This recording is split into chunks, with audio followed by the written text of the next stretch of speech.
The ship descended through Earth's atmosphere like a falling moon. It was enormous, 3 miles wide, obsidian black, carved with geometric patterns that pulsed with cold blue light. Every radar system on the planet screamed simultaneously. Fighter jets scrambled from 6 different nations.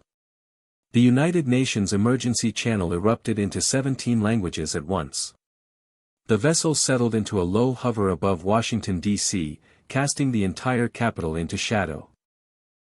Inside the Pentagon, General Marcus Wade stood at the command table, arms crossed, coffee going cold beside him. He was a broad-shouldered man from Texas with 30 years of service carved into the lines of his face. He studied the alien ship on the tactical display the same way he once studied enemy fortifications in Fallujah, quietly, patiently, looking for weakness. His aide, Lieutenant Danny Kowalski, whispered beside him. "Sir, should we be scared?" Marcus didn't look away from the screen. "Son, I've been scared exactly twice in my life. Today ain't one of them." The transmission arrived on every frequency simultaneously. The alien spoke through a translator program that rendered its voice into cold, mechanical English. The creature identified itself as Vora, Supreme Commander of the Galactic Dominion, a coalition of 47 civilizations spanning 2 star systems. The message was simple and absolute. People of Earth.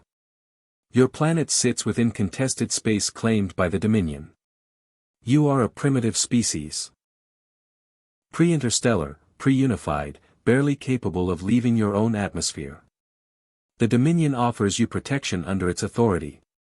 You will surrender governance of your world, reduce your military to ceremonial function, and pay a resource tithe of 30% of annual planetary output. In return, you will not be destroyed. You have 24 hours to comply. The transmission ended. Silence filled every war room, every living room, every street corner where people had gathered around phones and screens. Then, from somewhere inside the Pentagon Situation Room, someone started laughing.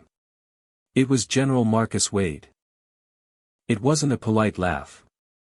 It wasn't nervous laughter. It was a deep, genuine, from-the-belly laugh, the kind a man releases when something is so absurd his body simply cannot contain it. Dr. Rachel Morrison, Earth's appointed communications lead, stared at him. "General, this is a first contact situation." "I know exactly what it is, Doctor." Marcus wiped his eye and straightened up. "Get me an open channel to that ship." The connection established within seconds. Vora's enormous silhouette filled the main screen, 8 feet tall, 4 arms, skin like pale stone, eyes like burning copper coins. Marcus leaned forward, hands flat on the table. "Let me make sure I understand you correctly," he said, his Texas drawl unhurried and almost friendly. "You flew across the galaxy, found the one species in the known universe that has been at war with itself for 10,000 years straight, and you decided to threaten us?" Vora's translator crackled.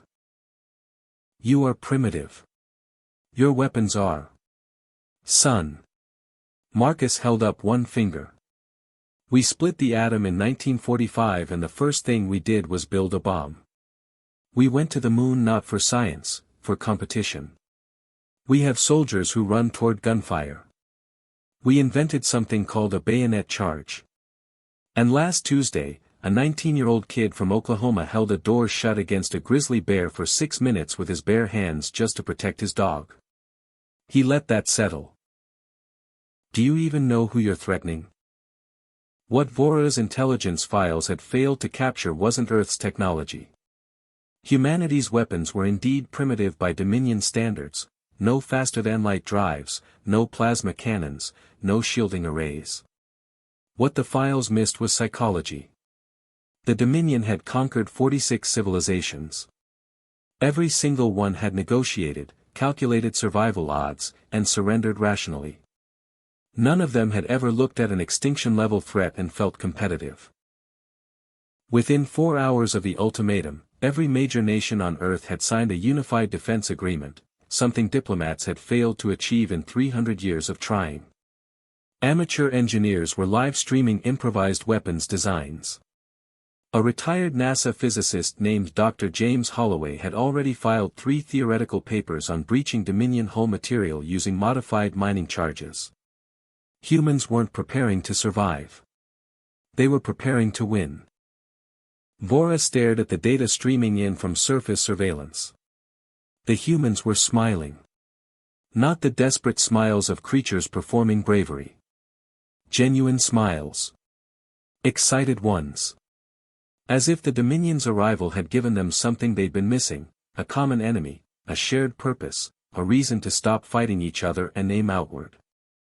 The Supreme Commander of 47 civilizations felt something it had never experienced in 4 centuries of conquest. Unease. It opened a private channel to its fleet admiral. Pull the advance probes back. Begin recalculating threat assessment. Supreme Commander, are we retreating? Vora watched a live feed of thousands of humans gathering outside the ship's shadow, not fleeing, cheering. We are reassessing, Vora said carefully. There is a difference. There wasn't really. The ship ascended before the 24 hours expired. No explanation. No second transmission. It simply rose through the clouds and vanished into orbit, then into nothing. General Marcus Wade walked outside into the morning sunlight, coffee finally warm in his hand.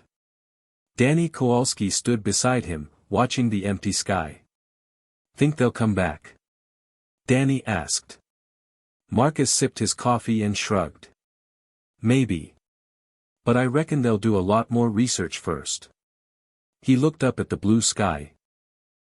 Vast, quiet, and for now, still theirs. And when they read that research, he said, almost to himself, they'll understand one thing real clear. Danny waited. Marcus smiled. Humans don't surrender. We adapt. And there ain't a species in the galaxy that's had enough practice to outstubborn us. He turned and walked back inside.